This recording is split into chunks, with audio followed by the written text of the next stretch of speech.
All right, I'm Carrie Cassidy. This is Project Camelot, and I am here at the Super Soldier Summit, and we are going to interview briefly Max Spears and Michael Prince, also known as James Casbolt, for those of you who are keeping tabs. Okay, so at this moment, we're going to just kind of do a free-floating conversation, see where it goes, basically talk to you about your experiences. So at the moment, Michael, let's start with you. You're here in the U.S. Can you talk a little bit about how you came to be here and your military sort of experience? Well, I've been in the U.S. for about 2 years now, and I originally moved over here because my wife is American, and it's a kind of long story. She comes from one of these Illuminati families, my wife, and we've been involved in programs together when we were younger. So essentially we've been paired up, as often happens in these cases. So. Okay, I don't have special mics here, so you're going to need to speak up. Oh, okay, yeah.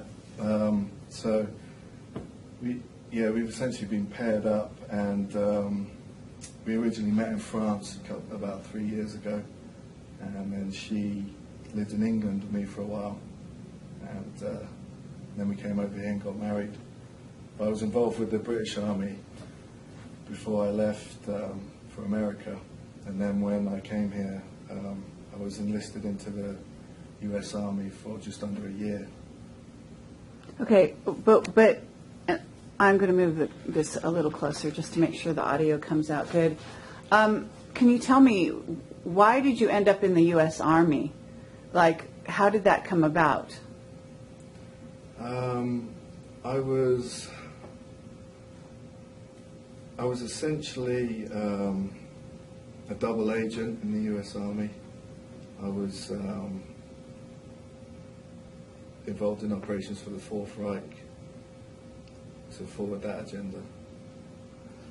And so you're here on camera talking to me, right? So how do they feel about you coming forward with something like that? Well, it depends who they is. There's two factions that have been at war with each other. Two, let's call them Illuminati factions. There's the Fourth Reich faction in America and also in England, and then there's the kind of Zionist faction. But the Fourth Reich is more based in America on the West Coast, and the Zionist faction is based on the East Coast. Okay, but at this moment, if you entered the military, the U.S. military, to do a mission for the Fourth Reich, in other words, it wasn't top secret? Yeah, it was top secret. It was, yeah. But you're talking to me about it right now, yeah. So is that okay? Well, I've got to go ahead to talk about certain things. You do? Yes. Okay, why would they want you to talk about this?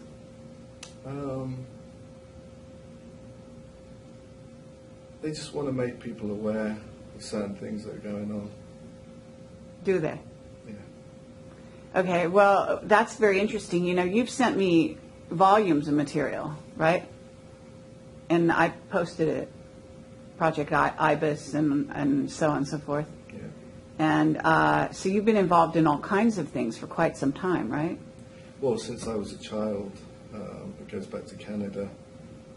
I was actually raised in a NSA facility for the first 4 years of my life. Officially on paper, I was born in 1976. So from 1976 to 1979, I was raised at a facility called the Q552. And it's in the Rocky Mountains in British Columbia, Canada, underneath a small town called Nelson. I mean, I've spoken about this before. Okay, but so if you're here doing an operation for the Fourth Reich, and they want to, in a sense, they want to publicize it because you actually came to a super soldier conference, right? Yeah, that's correct. So you must have come with some kind of intention to put yourself out there. And are you speaking here? No. You're not? Okay, so you didn't have carte blanche to do that, right? No, I didn't. Okay, hold on, we got somebody at the door. And we're just going to do sort of a roundtable sort of conversation here at the Super Soldier Summit and discuss some sort of areas of mutual concern, let's say. But we're going to start off with Michael Prince and get some sort of recent background on him. In general, you did join the Army. You are here under the auspices of helping out the Fourth Reich, in essence? That's correct, yep. Okay, and... That's the honest answer. And they allowed you to come, so they want to get a message out in some way. That's correct. What would that message be? Well, I have to be careful as to what I say exactly. Sure. And I don't have handlers per se. We work together. It's my decision whether I speak or not now. And if I do, I have to accept the consequences. So I'm prepared to answer your questions. But there's other factions, because like as we mentioned, there's been the two factions warring against each other. You know, there's been the whole Zionist faction warring against the Fourth Reich.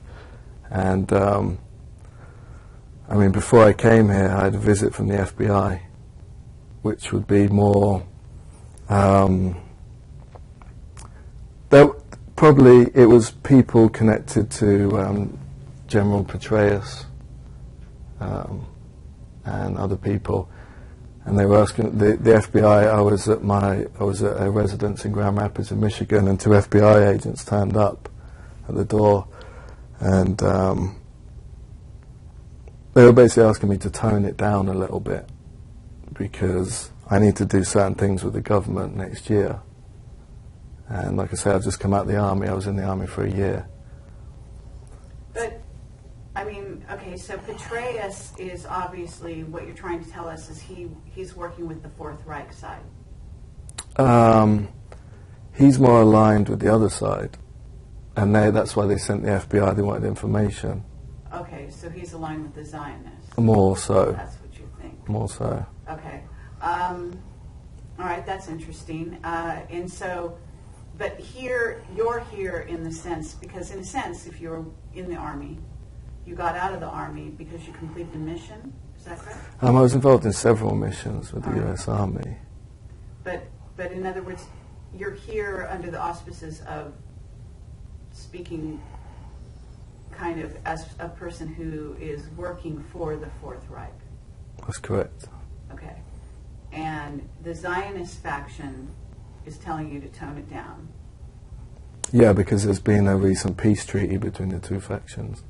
Okay. As I said, the Fourth Reich is based more on the West Coast in America. The other faction is based more on the East Coast. I've been spending time on both sides of the country. And there's been a recent peace treaty between the two. And what have they made peace for? They just feel like the agenda, the New World Order agenda, can be accelerated more quickly if they're working together. I see. And that's the whole, if you know, you probably, what is that agenda? It's the usual things that people talk about, like depopulation, things like that. Okay. So you're saying that they've made a peace between themselves. My understanding is that the Bush cabal is definitely the ones running the Fourth Reich. They're heavily involved. I mean, that's why I've been involved with that faction for years. I don't want to speak for Max too much, but I think that's well, I know that's the reason why we've both ended up in Texas. Okay, so Max, you ended up in Texas as well? Yep, I'm in Dallas, and Michael's in San Antonio. And the connections between him and I run back from, so we were born within 6 days of each other at the end of '76. And it seems like throughout the last 36 years we keep ending up in spots around the world at the same time, exactly the same time. And I think, especially the Bush's, father George Bush's connection to the IBIS project ties in with the Fourth Reich and the Nazi element that's going on now. And there's like kind of a closure, or there's kind of like finality coming to it. It's like it's kind of, everything is coming to a point. and that's why we're both in Dallas. I mean, in Texas now. Meaning you and Michael. Mm. Yeah, I'm in San Antonio, sort of South Texas. I was based at Fort Sam with the Army. That's why I'm in Texas. Okay, but in terms of what's coming down, so what is it you think is coming down in the next year? Well, I don't like to make predictions and say what might happen. But not a prediction so much as an informed, an informed estimate of, you said you were here because you need to work for them. You need to sort of toe the line because you're going to be working for them for the next year. Do you have any idea what working for them for the next year entails, for example? I'm kind of not. I signed a 6-year contract with the US Army, and I served a year with them, or just under a year. And then I was released because I'm supposed to apply for another position in that area. But I'm not really at liberty to discuss what my next position will be at this present time. Okay. Are you working as a soldier?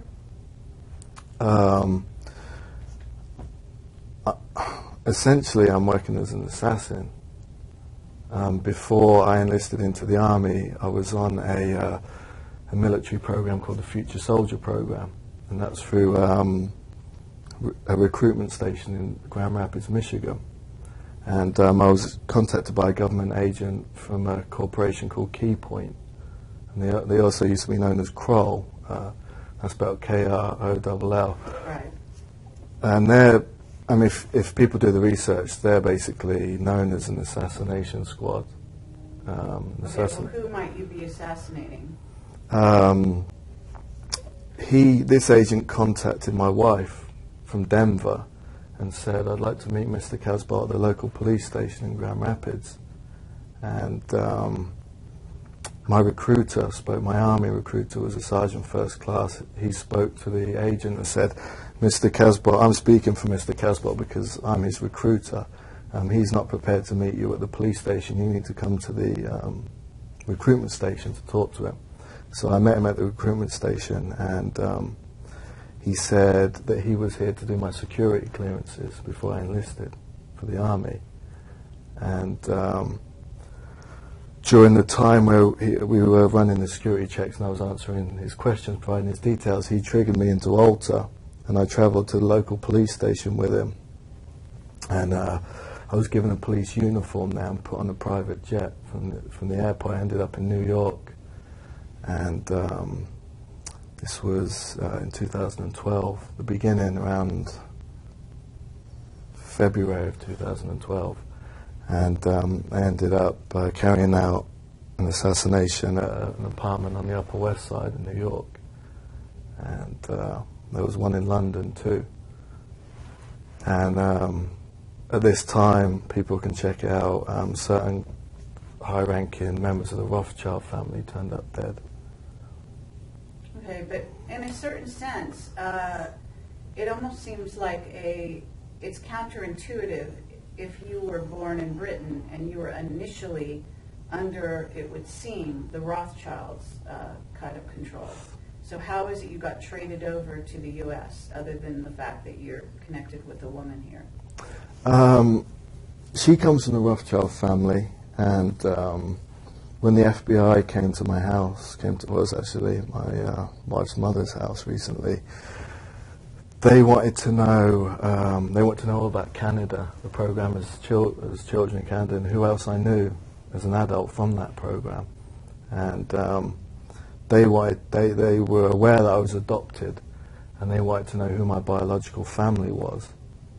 And I said, I come from the Rothschild family. So this is an internal war between the Rothschilds. It's a huge family, and it's crossing from England to America and back. Okay.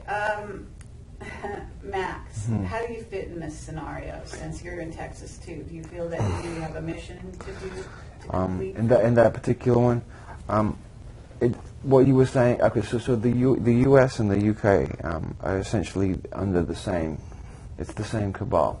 So there's no separation. So when you were saying how could he be there and also be over here, it's Okay, well, controlled by the same. my understanding, though, is that they've also been at war.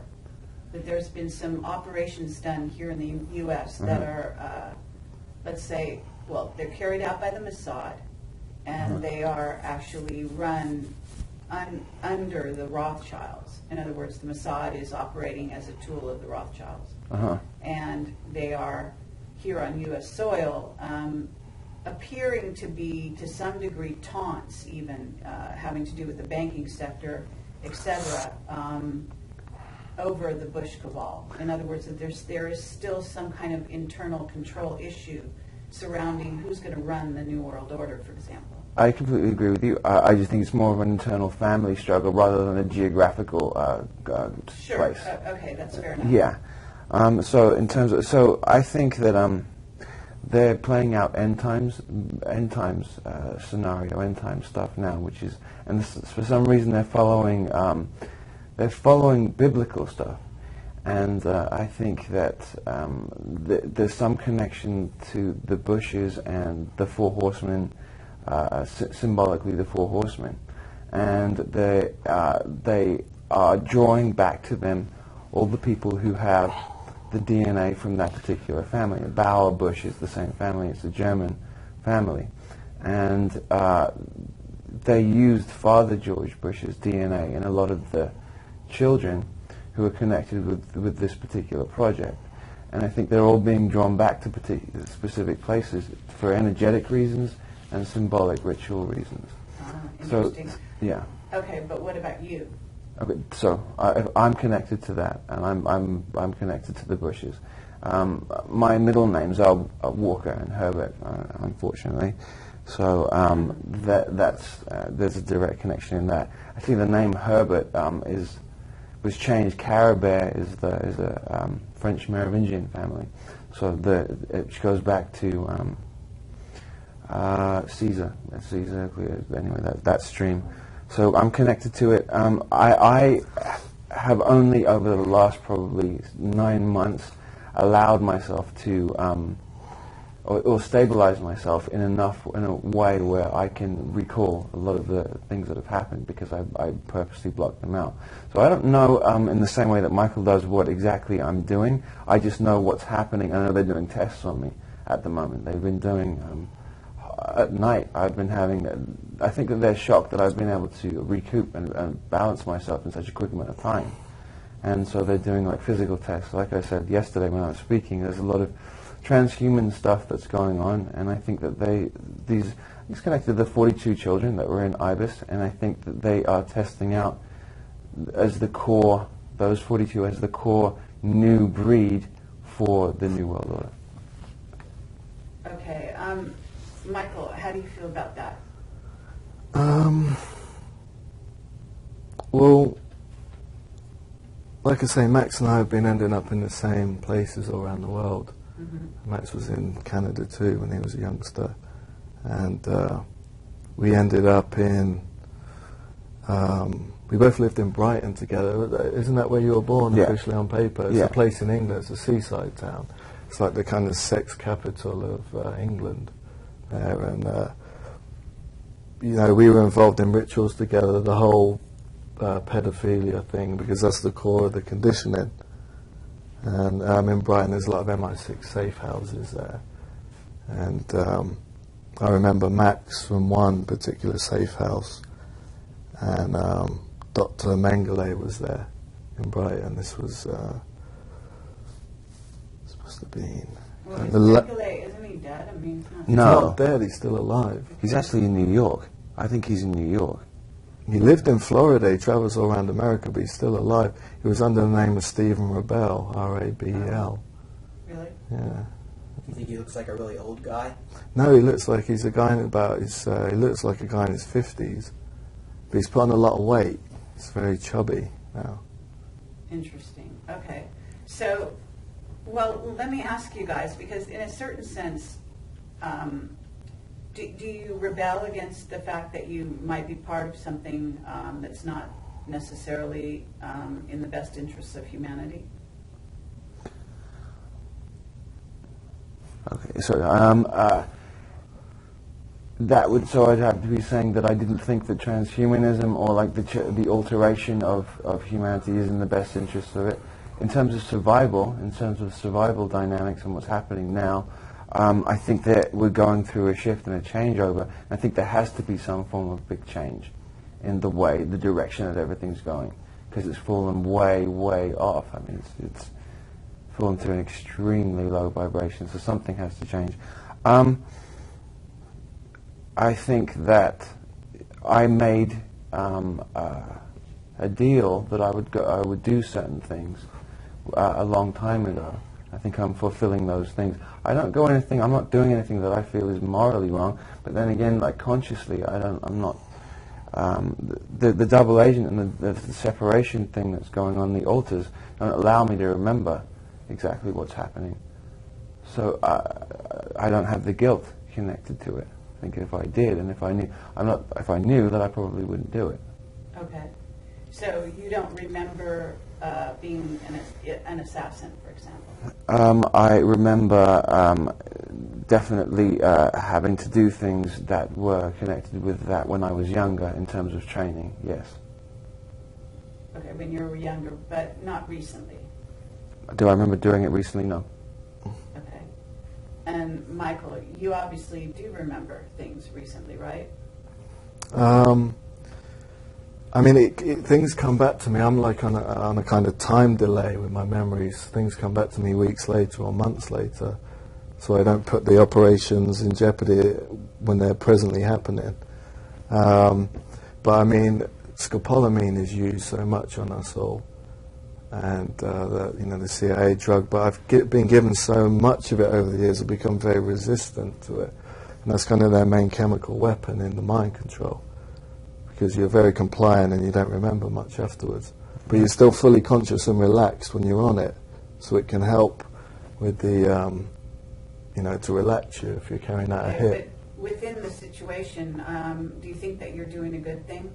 I think it's a question of semantics, whereas what is bad for one person is good for another person. Well, absolutely, if you're in a power struggle. But what I'm asking you is in terms of humanity and the best interests of humanity. Now, that's a big concept, I granted.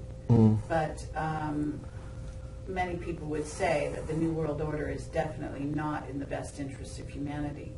Well, I think the honest answer is I support depopulation. I think there's too many people on the planet.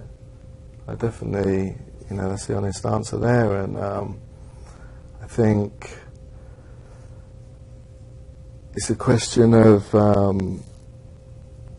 survival. People are saying there seems to be in the truth movement, or the so-called truth movement, that transhumanism, AI, issues like that, the whole singularity movement, like Ray Kurzweil and Dr. Aubrey de Grey talk about, as evil. But I don't see the upgrading of the human condition and life extension. We're possibly talking about, at some point, human beings living for millions of years in one body. Mm-hmm. I don't necessarily think that is a bad thing. I think that's a good thing. I think it's a healthy thing. But not everyone can have it. So. And you think that's okay? I don't. I'm not one for equal opportunity, equality, and indiscriminate love. I don't think everybody deserves love. I don't think everybody's equal. Okay. For me, I think we're just animals, and it's survival of the fittest. Really? That's my experience. Okay. And so, what about? I mean, certainly let's say the United States. Let's just take the United States as an entity. You've obviously witnessed, and certainly if you come from Britain, you've witnessed the surveillance society. Do you think that's a good thing? Yeah, I think as we go into the future, we're going to see more controls, and I think that's going to be necessary for this new transhuman society. Why? Because I think a lot of people are going to deny and fight against it. Because I think people have a death urge. People want to die. And I don't want to die. I want to live for as long as I can. I don't want to bank on some idea of God or heaven when I die. I want to stay alive as long as I can in this body. I want to survive. Okay, so you want to survive at whatever the cost, but you're also working for an organization that is elitist in nature. In other words, they think us versus them being the sheeple or whatever, and that they have the right to determine who lives in the future and who doesn't, and they also have a right to control those people. So you believe in a top-down society? Yeah, I do. I believe in survival of the fittest, and yeah, definitely a top-down society. Okay. Yeah. Was this something that you learned when you were a child? Did you have parents that wrapped this down to you, or was this in this sort of like NSA? You said you were brought up in the NSA. I mean, That's sort of interesting because you're British. So how would you be brought up in the NSA? because I spent the first 4 years of my life, well, like I say, officially I was born in 1976, but unofficially that's not the correct story, but I'm not going to get into that because it's a whole complicated issue. Okay. I spent as a baby, as an infant, from 1976 to 1979, I grew up in that facility in Canada, which was run by the NSA. It was known as the Q552 in Nelson. So that was an NSA facility. On paper it was an NSA facility, but it was run by the Nazis. Okay. So we were taught these things, but it came naturally to me. It's a natural way of thinking to me. Okay. Maybe not be natural to other people, but. Right. What about you, Max? Do I believe it in terms of hierarchy? I think that there'll be a new system of hierarchy. I think it's probably if you're taking it to an animal level. Right now, the vibration of this planet is on an animal level. It didn't used to be, but it is now. While it is on that level, it's working through a hierarchical structure. So it is, I think, the strong survive. In perfection, it wouldn't be that way. But as it is now, you kind of follow that kind of structure. So do I believe in it? I believe whatever. For now, I believe whatever is the way for survival, because there is going to be a culling of everything, and I will look out for the ones that I love. Okay, and so let me ask you this: you feel you're part of the Bush bloodline? Is that correct? Yeah, I am. Yeah. Okay, and are you both? Would you say do you both have, let's say, Nazi past history? Do you believe in the Nazi philosophy? I have connections to it for definite, and I have memories being indoctrinated by them quite a lot. There's a lot I don't. There's a lot I disagree with. There's a lot I disagree with that. So there's an internal struggle for me because I have a split, and there's two sides. And for me, it's been trying to balance the internal struggle. There's half of me which is that way. I'm not completely of that bloodline. I'm of two bloodlines which are going on. So the struggle inside of me is between the war that's going on between the two bloodlines. Okay, what's the other bloodline besides? Well, I'm connected to the Rothschild bloodline too, and the Bush bloodline. Okay, but both of them are Nazis. Well, they're different. The Rothschilds are not. I mean, not all Nazis. No. Okay, but there's a very strong contingent which is, and which Baron Guy de Rothschild wasn't. Victor Rothschild had changed his allegiance at the beginning of the 1900s. He wasn't. These are very powerful men. There's a spiritual aspect to it as well. And absolutely. So they're Satanists, right? Who? The Rothschilds. Well, with the In its entirety, I think there's probably some that definitely are, and some that aren't. You had. Well, in the Rothschild element, there's a big communist faction. Like Victor Rothschild was a big communist, and the ideas of communism and National Socialism have always been at war with each other. Like in the Russian Revolution, which were the Bolsheviks, were communist Jews. And there was a Holocaust there against white people in Russia back in the beginning of the 1900s. So you've got there Bolshevik Jews exterminating white Aryans. So that the ideas that was communism. You know, like I said, there's a big communist element within the Rothschild family. There's also a National Socialist Nazi element with it. So then in turn you had World War II, where the Nazis and National Socialists turned around and started to exterminate the Jewish communists. So the war has been going back and forth between the two factions since back then. But now there's this kind of shaky peace treaty that's currently operating, which has only been come into effect in the last year or so. Well, let's say they have a common sort of end game in mind, right? That's correct. So it's based on seeing that come to pass, no doubt. How do the Chinese fit in this? Well, the IBIS program, they're all boys, 42 boys, and there was a lot of travel over to Japan and China in that, and it was they was training with some of the secret societies over there, and that sounds corny, but they trained with the the Yakuza, and there was training with the ninjas over there. Sure. And but what I actually meant by that was it's more about who runs the New World Order. Right. Okay. You know, in other words, do you have an understanding? Have they given you an understanding, either one of you? In terms of the Chinese are looked down. It goes back to an ET war anyway, off-planet war, and this is connected to reptilian species. And the Chinese are looked as a lesser in the hierarchy, reptilian, less royal than reptilian species.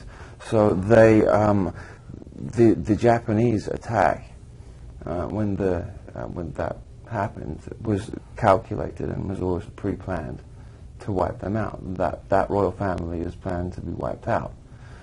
They were given power for a certain amount of time, and I think they're choosing to wipe them out. Okay, that's the Japanese, not the Chinese. Same. I mean, obviously they're separate, but it's the same in their eyes. They're going to. They're both lower, the Chinese and Japanese, in the hierarchy, and they're both subservient to the white Illuminati, the Rothschilds. And from your points of view, then you basically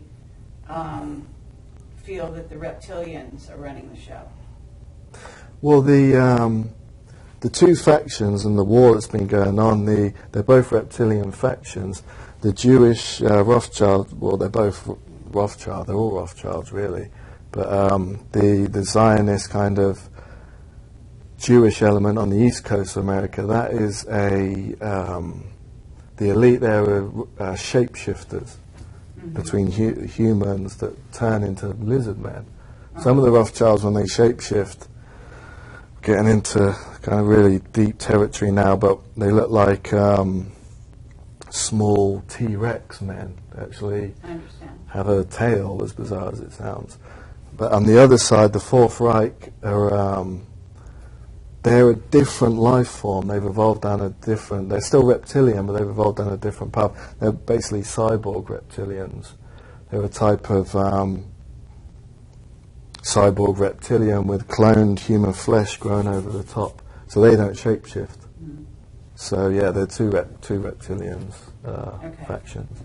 And so, do you both feel that you have substantial amount of reptilian blood, DNA? Definitely, yeah. Okay. And you relate to that, in other words, just because you're reptilian doesn't mean that you have to have power over, does it? Sorry, power over... Yeah, in other words, the whole game here on Earth and the whole idea of a new world order controlling others is power over others. Uh-huh. So what I'm asking is, as reptilians or being related to that bloodline, you both sort of acknowledge that you are sort of in support of the new world order, you're in support of controlling, the surveillance society, what's basically being rolled out. And if we have a low vibration, it's because of that, by the way. so that should be thrown out here. But I don't actually agree with you that the Earth has a lower vibration. Actually, I think it's the reverse. But for some reason, you've been convinced.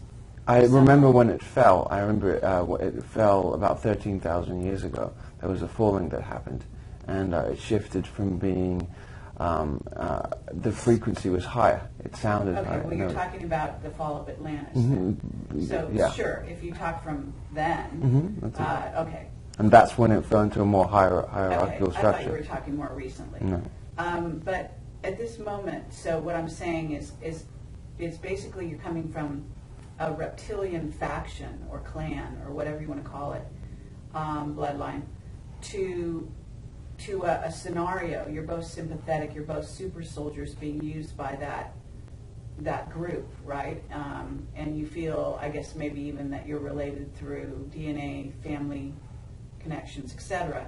So philosophically, though, you also believe in power over others Well, for the purposes of whatever you want to carry out. The- Ruling a country, moving off planet, terraforming other planets. It's a philosophy. well, the strong rule the weak. That's the bottom line. That's what I'm asking. That's And your it's philosophy. the strong rule the weak. I don't have a problem with aspects of black magic and Satanism. I don't have any problem at all with it. And that might piss some people off, but you want me to sit here and be as honest as I can. So Sure. that's the honest answer. Absolutely. Well, that's the purpose. Is for people to understand what it is you're part of, what it is you're doing as super soldiers. There's no doubt whatsoever that the super soldiers are in service to an agenda. Okay, some of them may rebel against it. Some of them are not necessarily happy that they've ended up being, basically in that position in this life. But they participate, whether they do so willingly, like you say, for example, Max, you don't have memories, or even you're saying the same thing. My memory's suppressed too. Yeah. So what it does is basically, whereas here, if you were to remember, if you were to kill somebody or something, right, some animal, let's say, or even a human, or torture them at this point, if you were to remember, in theory, if you're truly human, you would have remorse, right? You would regret it. You would have feelings about it, right? I am human. Everybody here is having the human experience. It's just some people have different fractions of DNA. So I don't just have reptilian DNA. I have a mixture Sure. of a few different Absolutely. others. The higher amount of reptilian DNA would decide on that. Everybody has a core amount, and the higher of that, usually it stems from the reptilian brain, and the traits that come from that are defined in terms of the philosophy of what's going on with that. But what I meant is that it's, let's say, you say they need to use this drug. What do they call it? Scopolamine. Scopolamine. Oh, yeah, it could be pronounced scopolamine. And so that's part of the process. In other words, they have to persuade you on some level, in spite of the fact that on a certain level you're philosophically aligned with them. So in theory, they shouldn't need a drug. They shouldn't need to wipe a memory. But obviously they do so. Yeah, but now, I mean, secrecy is one part of it, but the other part is compliance, right? yeah, but they use that drug because I volunteered for a lot of things, and if I don't remember everybody's name, the locations, the dates, it protects us all. Okay. Because, or else I might do something, do an operation, do an assassination, and the week later, someone might piss me off in the group.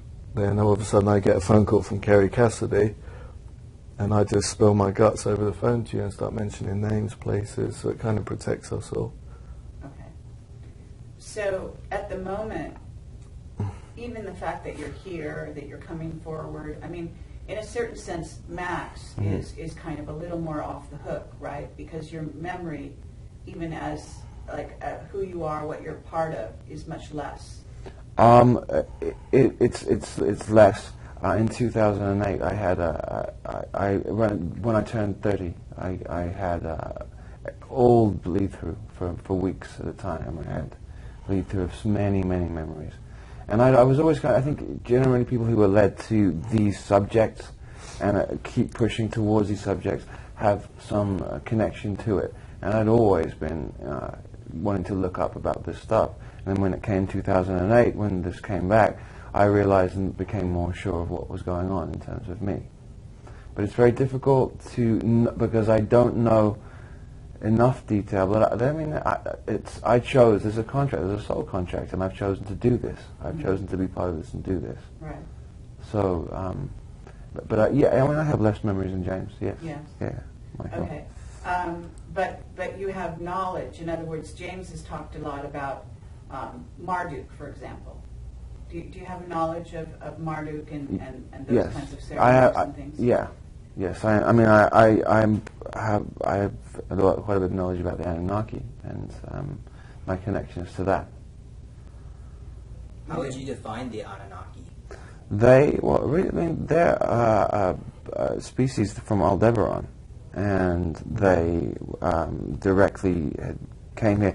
I mean, a lot of the royal families, a lot of the European royal families have connections to that and them. But there are two factions of that. There's a rebellion part of the faction of the Anunnaki as well. So it's hard to define exactly what's going on because there's so much infighting. But it stems back to two brothers, actually, from the beginning. Okay, yes. So that's based on the Sitchin and the Sumerian tablets and the idea of Anunnaki. From the Sumerian tablets, yeah. Because the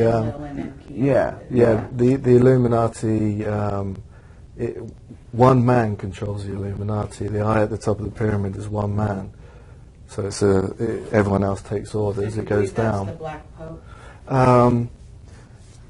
I mean, if you want to go back in history, talking about the Anunnaki again as Sitchin, they believe this person, whoever he is walking the earth, is Lucifer, who's also Enki. It's the same person, Lucifer and Enki. But he goes by a lot of different names. You might find him in different cities around the world currently. Could it possibly be Saint Germain? I don't know. Like I say, he's known by a lot of names, and that's the leader. He's still alive. But some of the most well-known are Lucifer and Enki. Enki, the brother of the, What about the idea of the return of Marduk? He's one of the family members of the Anunnaki. Mm-hmm.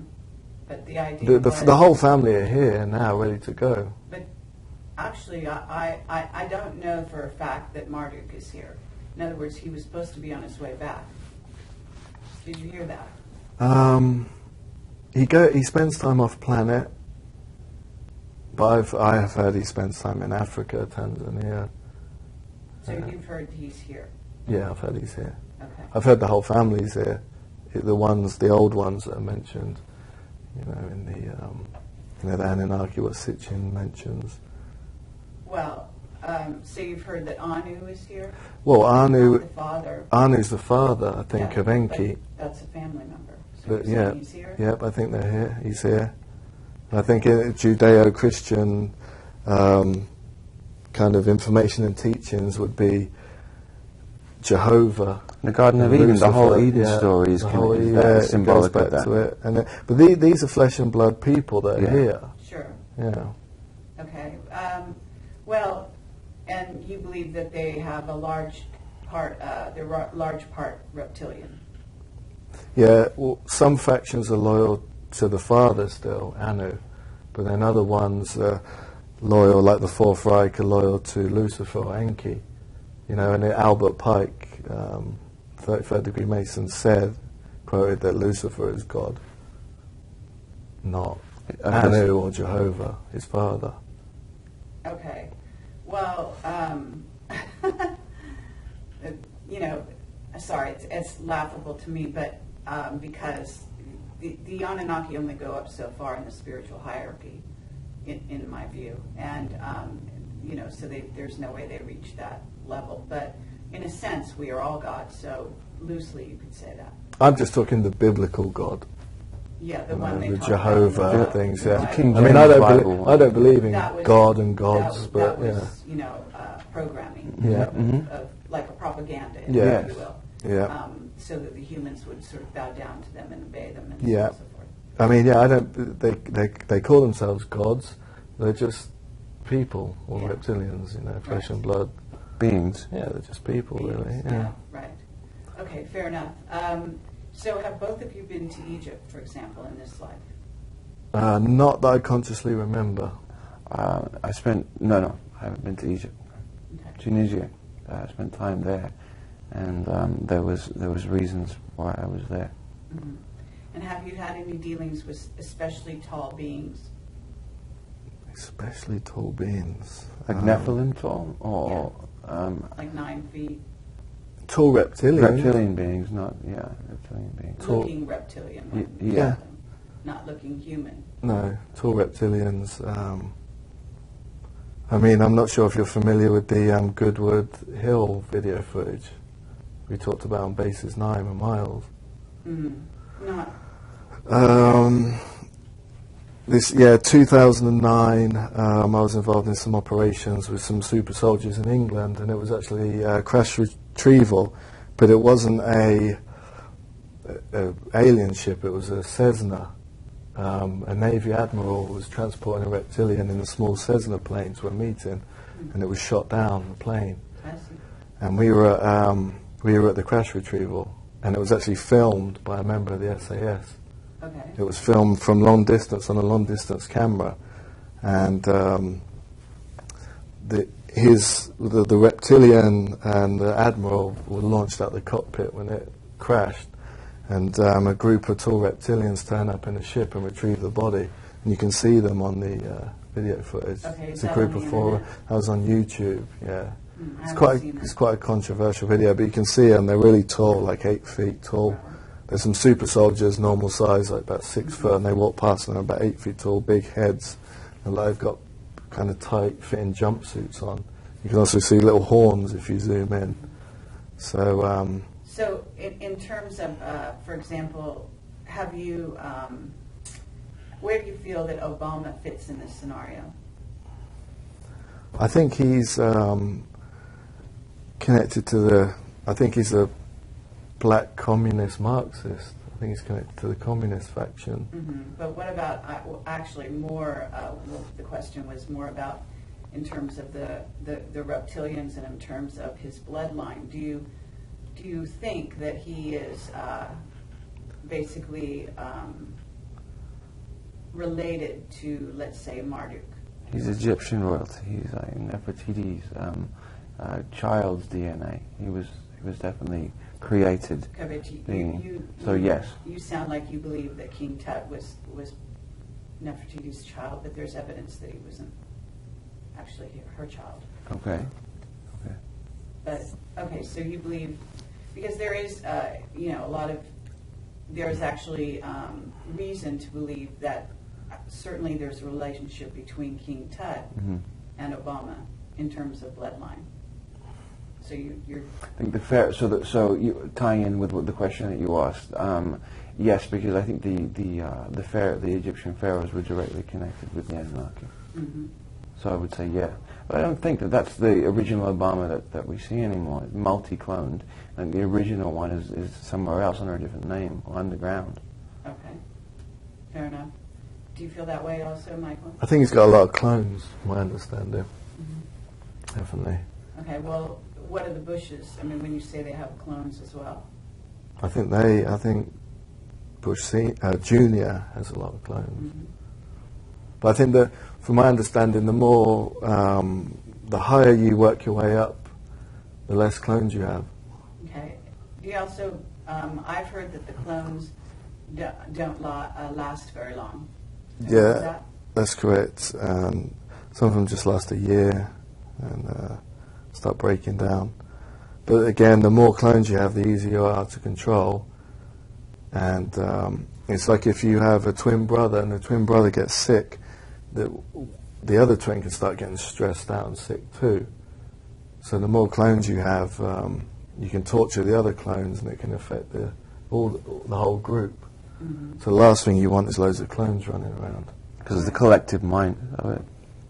Exactly. Ibis, the 42 boys in Ibis, they weren't clones per se, they were brothers, biological brothers. So they looked not identical, but similar. It's like Max and I looked similar. Similar traits. Because we were probably, but I think Max was involved in the Ibis program. And a lot of the time, when you would get information, it would be also somehow subconsciously downloaded to me. So a lot of the 42 children were connected, also subconsciously connected as well. So they're working as a collective. I mean, they're separate consciousness, but they're working as a collective. Right. Okay, do you feel that way about super soldiers in general, that maybe they are, they have a sort of a simpatico or a psychic through line?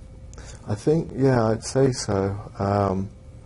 But like I say, Max and I being around the same places and the same countries, the same areas, and there's all that.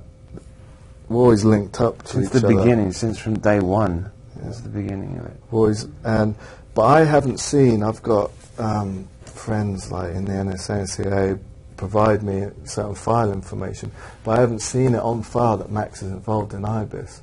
But I've just got memories that he is. The only person that I know for sure is involved in the IBIS is a friend who works for the CIA, works in Oak Ridge National Labs down in Tennessee, similar to Los Alamos Labs. He's, again, he's our age and he looks very similar to us. And he was taken to, he was asked to come to a meeting in Virginia, a CIA meeting, I think it was at Langley. And his friend showed him a picture from the IBIS program for, it was like in the mid-80s. And it showed them in the national park there in British Columbia. And I was there as a boy, young boy. He was there as a young boy. And Berezinski is in the picture with us. And there's about 12 boys, and they all look like brothers. Not identical clones, but they all look like brothers. Okay. So I don't know if Max is in that picture. It's difficult to see. We're all young boys. But it's not clones per se, but brothers, biological brothers. There's some connection with that Bush DNA being in all of them too. Really? Yeah. I think so. Yes. Okay. I think actually, this is an interesting twist, but I was told that actually Obama's his father is a white man, and that he's very high up in our government. I wasn't told who it was, and I was told that his mother is black. So it's the reverse of what is publicly out there, and that's the reason that he sort of was chosen, and that it's possible that then, in other words, he's a Bush. Okay. Wow. Okay. Which makes him a I'm Rothschild. not saying that's the one. It just resonates and it feels interesting. It's just kind Yeah. For some reason. But what you're saying, that kind of idea where he can, of course, you can, Let me ask you this: are you aware of planned Earth changes in the near future? Have you been made aware of anything like that? I've been told that there's planned nuclear strikes on American soil, which is going to change the whole geography. Okay. And then people asking me when this will happen, but there's a recent nuclear explosion in Texas in the last couple of months. There was in that factory. in the factory. If you look at it, That was well, you can see the big mushroom cloud. Okay. So people are saying, a couple of people say, well, I don't believe these nuclear strikes are going to happen. But I was told from high-level sources they will. Yeah. And then people say, well, when are they going to happen? But they're happening now. Well, right. I was told that Syria, in fact, it's veterans today. Gordon Duff is talking about there's ample evidence that they've used nukes in Syria, for example. You know anything about that? I don't know about that. I'm not too familiar with the whole Syria situation. Right. But, okay, what about an electromagnetic pulse weapon? Have you heard anything about that? Not too familiar with that either. No. No. Okay. Let me ask you something, because you sent me a bunch of material, and I have to say that it appears that there's maybe an altar that was dealing with me. Okay. Because the person I'm talking to right now doesn't appear to be, you seem to have a similar body of knowledge, but you don't appear to be that same person. So in what way do you mean that, Kerry? Well, that there was an alter of you that was sort of operating earlier on and taking maybe a primary position, now is taking a secondary position. That you must have alters Yeah. as a soldier. Yeah, I Now, mean, don't yeah, know of if course. You know all your alters, but I'm throwing that out. They're slowly coming through. I mean, there's a lot of them. But yeah, I mean, you've hit the nail on the head there. The reason why I've been able to remember so much is because I feel people try and deprogram themselves backwards. What I mean by that is you have a fake front altar, which is like the good guy that you present to the world, which is always trying to be moral, I'm really good, I'm really kind. And then you've got the other ones that are more primal, behind more dark. Right. So what people do is they try and get rid of the more primal ones and enhance the good guy, kind one. But what I've done, I've reversed it. So I've kind of just got rid of the guy with loads of morals and is always trying to be kind, and I've brought the more primal ones forward. So Okay. back when I was talking to you, you're probably dealing with the Mr. Nice guy now, but I'm just more Yeah, I'm but just also more honest these days. Personality-wise, he was a bit different, at least on paper, Yeah. than what I'm getting from you. Mm. Part of the reason why I didn't recognize you. Okay. Although it's hard to, it's often, I deal with so many people, and often when I meet them in person, sometimes they just don't look like their pictures, Yeah. their whole, persona is different. But what I want to ask you about that is that person talked to me, or wrote to me, and said something that was quite interesting.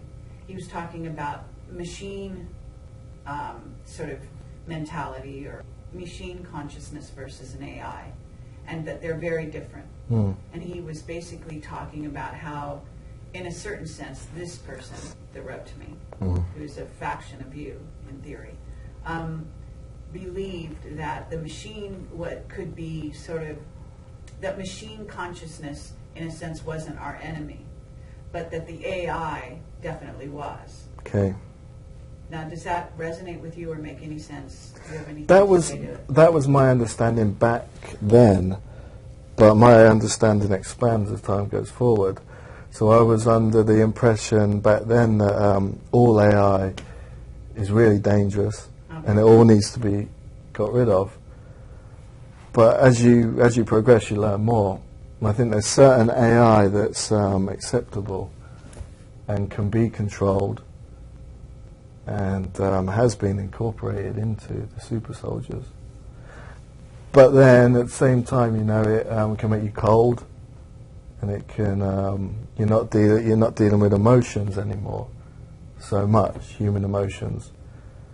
Well, machines aren't dealing with human emotions either, right? Exactly. So some of the super soldiers and the cyborgs, they think that they're more free now. They purge themselves of feelings, and they feel more liberated.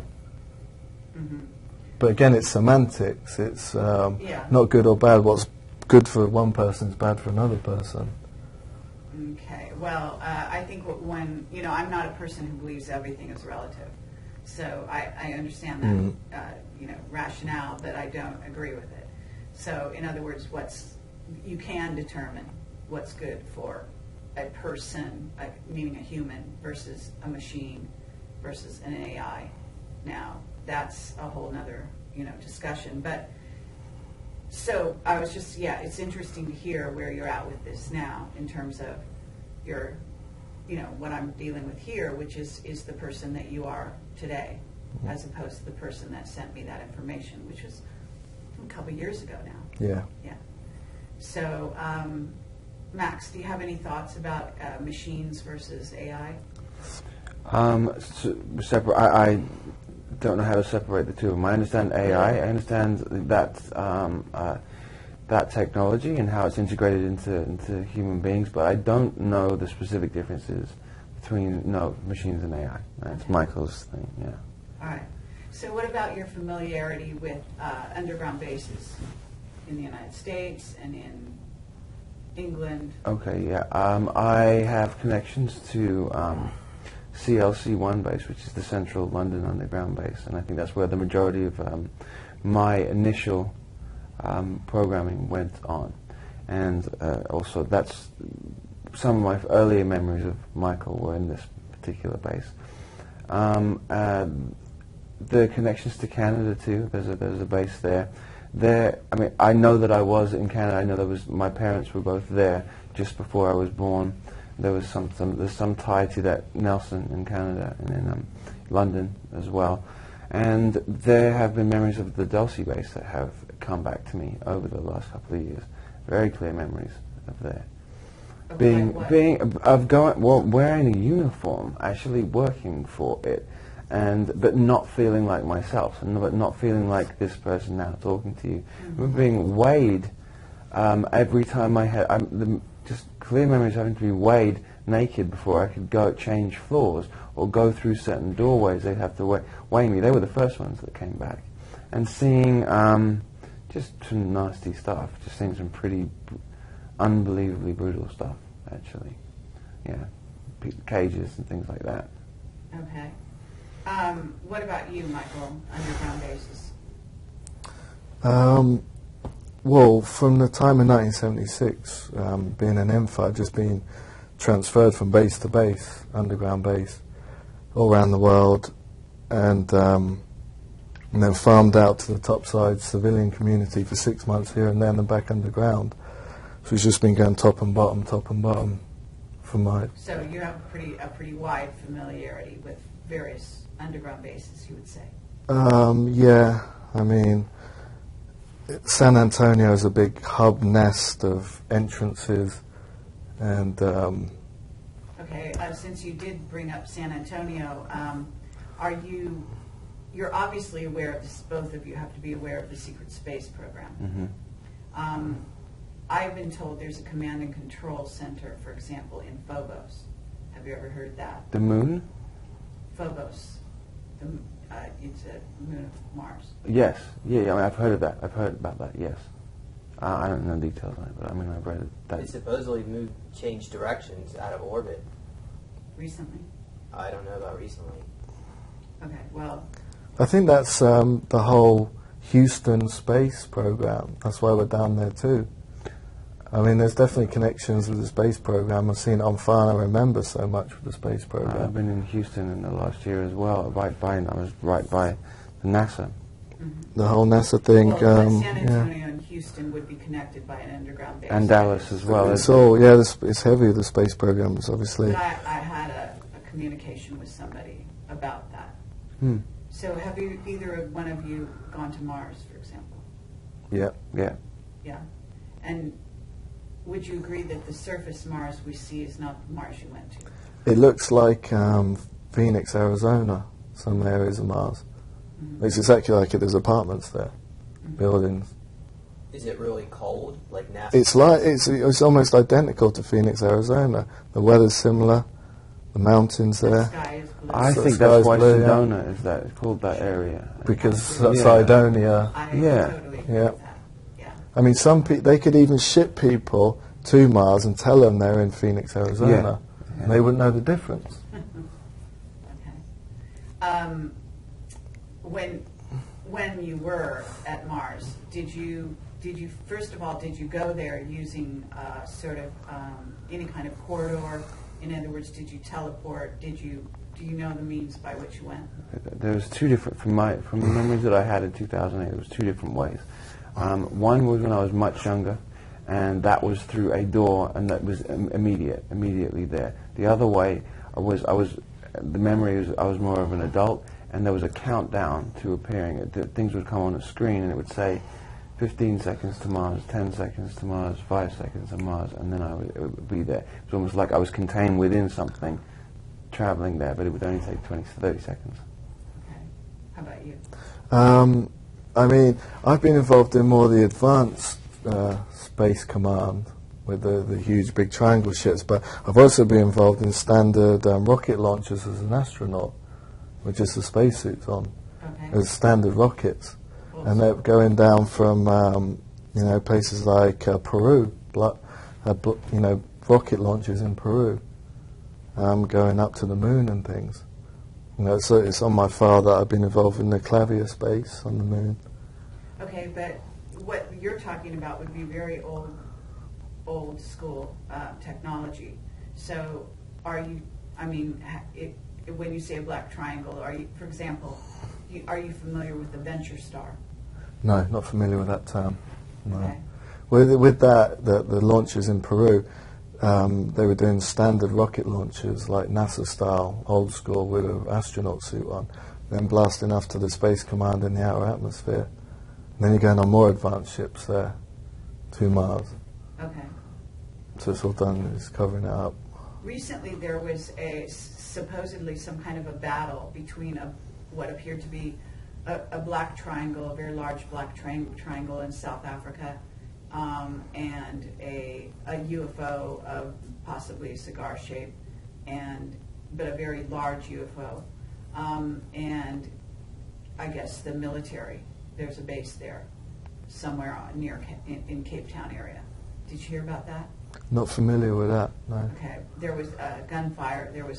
It appears that perhaps people at the base were firing at one of the UFOs. Not sure which one. One of them could have been ours. In other words, one of our space program craft, and one of them may have been an off-planet vehicle. You're aware that there is a war going on, right? I think the cigar ships are Reptilian ships, but the whole war going on is a Reptilian war, as you mentioned anyway. There's different extraterrestrial races, of course, but most extraterrestrials now, regarding the Earth situation, have aligned to one of the two factions. Between the what? Fourth Reich and the opposite Zionist faction.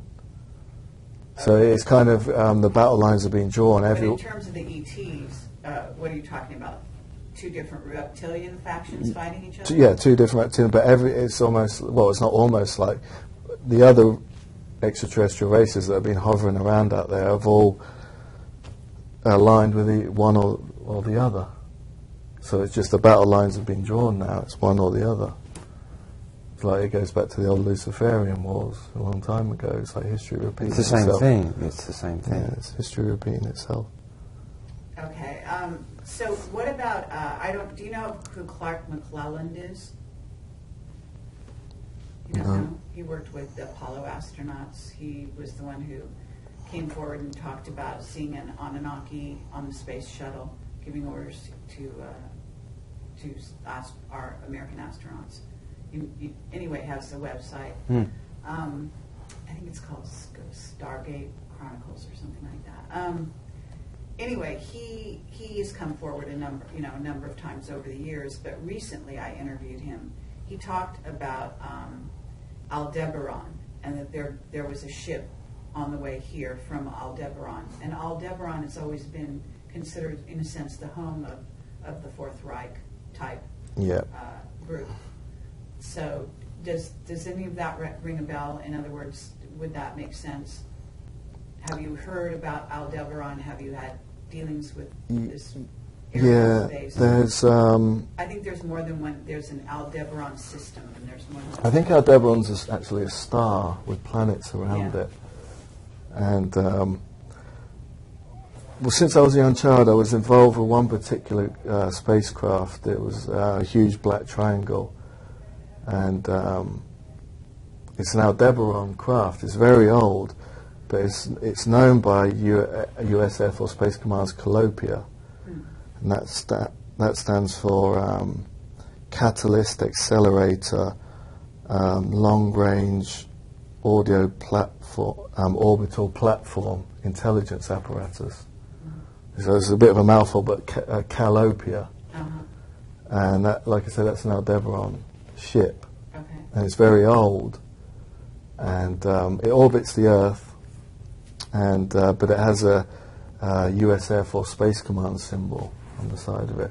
Okay. But it's almost like they sponsor it, but it's not one of their Sounds craft. like though it's got an AI on board. Yeah, it is. It's kind of a female AI.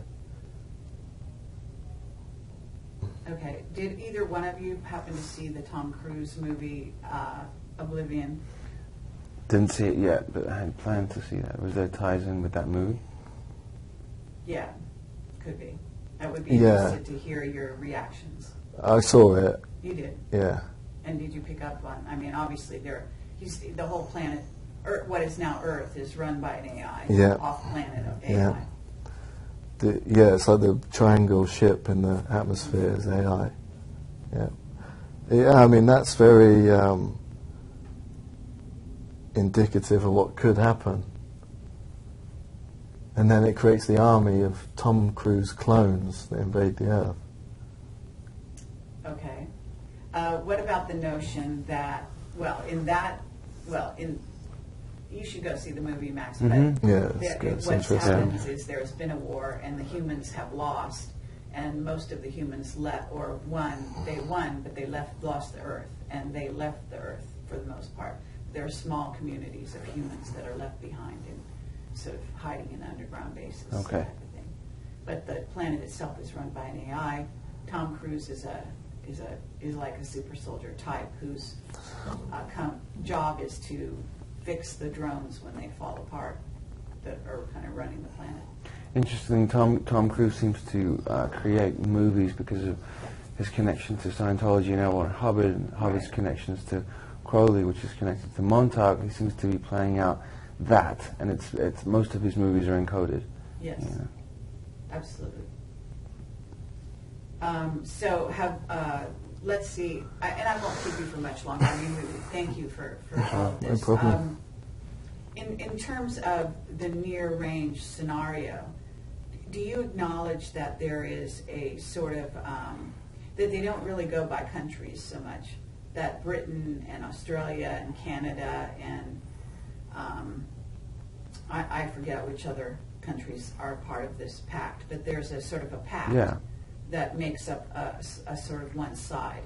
And then there are other sides that involve sort of, China and various countries around that. Well, I was told basically any nation that's part of NATO has access to these projects. So I don't know if that rings true to either of you two. Okay, so I guess the question is whether or not you're aware, because in a sense, as super soldiers, you report to somebody.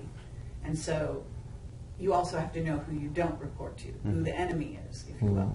How do you recognize the enemy in a scenario such as we've got here on Earth, where, in essence, we're approaching what is in essence a one world government, but there's definitely areas where they're more loyal to, let's say, if you want to call it the Zionist faction. Yeah.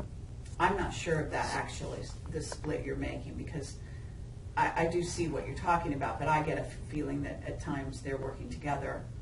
So it's really confusing. But what I'm asking is, in essence, is how do you tell who the good guys are, from your point of view? Okay, well, what I would consider a good guy is not who you would consider. True.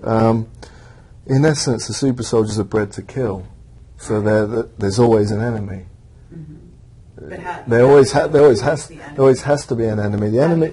Okay, well, the enemy now is they're instigating a race war in America, and that's they're socially engineering it for a race war against blacks and whites, because they're trying to reduce the population. So they're targeting blacks in America as the first group, and it's an extension of what was going on in Africa, with depopulating the blacks in Africa with engineered AIDS and things like that.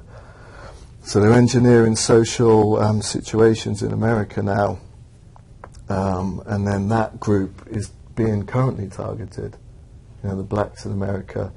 And there's a lot of race issues being brought into the media, like Obama is talking about, let's talk about race. In the media, a lot of things are focusing on race to get people's mindsets geared up for that. And in essence, it's a continuation of social engineering programs from Haight-Ashbury in the 60s in San Francisco. The Manson family, the Charles Manson murders, and he was programmed at China Lake for the social engineering. Charles Manson was talking about helter-skelter, and which was a race war, an apocalyptic race war in America between blacks and whites. With the Beatles triggering Yeah, and music. the Beatles triggered that, the Helter Skelter song, and then that was the Manson murders were supposed to trigger that, and that was, you know, the Helter Skelter race war was supposed to start in Haight-Ashbury, the hippie colony in San Francisco. At the moment, I mean, that actually sounds sort of passé in a sense. It doesn't. Of course, I live in LA, and it just doesn't seem realistic at this time, from my point of view. That doesn't seem like it's going to fly.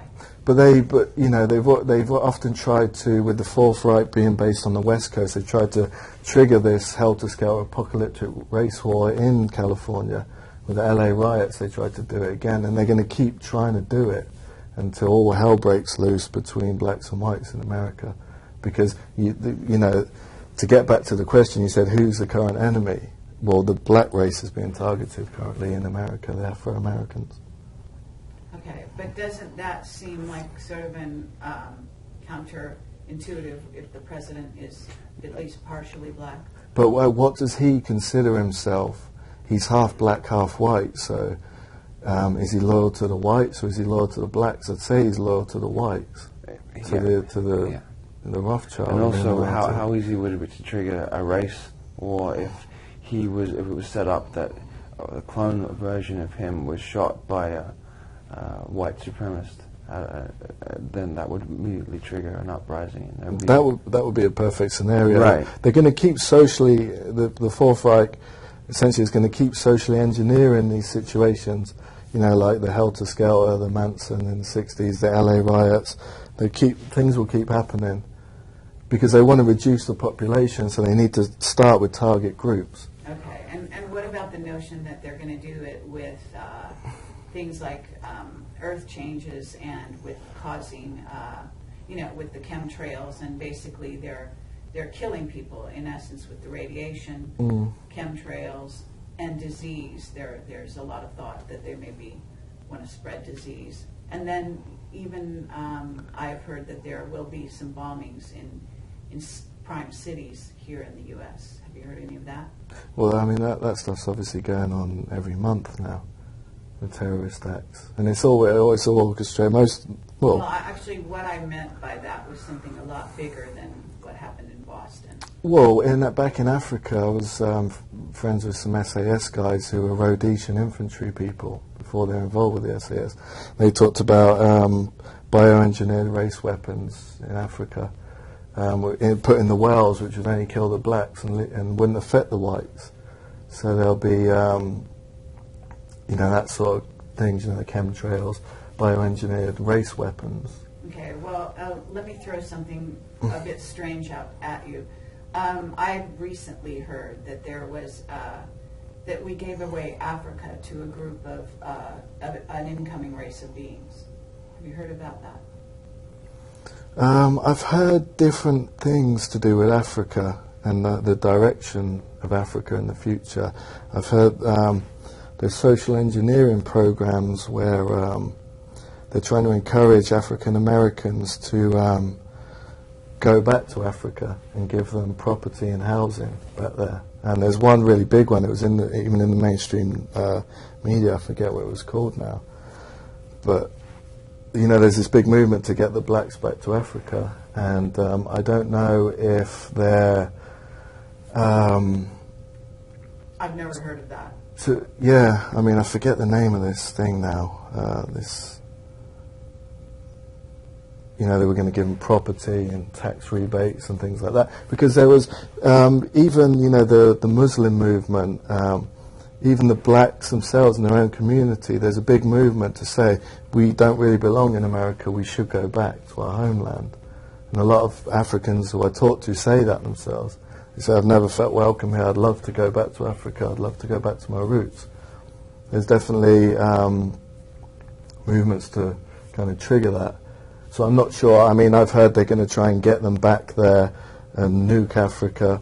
I've heard they're going to try and get them back there and then sell them to incoming extraterrestrial races. So it could be connected to what you mentioned.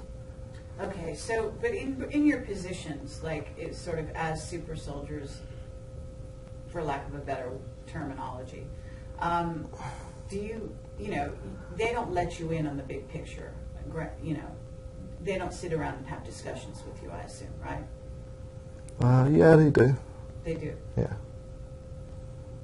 Okay, so they let you in on some of the plans, that kind of thing? Yeah. Okay. And what about you? That for sure. From the beginning, from when I was a child, they explained how it was going to happen. They do. And I think that was some input from my consciousness and how it was going to happen too. Okay. Okay. I could be asking you questions all night, but just to wrap this up, and I want to thank both of you for taking the time. When you look at America, you have been told there is going to be a scenario where there's a financial meltdown, and then sort of riots in the streets, and then an implication of what do they call that, martial law, and a scenario. Have you seen it? Been told about a scenario that works in that direction? I don't know. I've just been told the current scenario is this whole race war thing. That's the current thing. Yeah. Well, I don't know whether they'll change it to something else, but that's the plan at the moment. From what I know, that what Michael's saying is right, but that would also lead to when the race war happens, it will lead to some form of martial law, and that's what they're essentially wanting to do.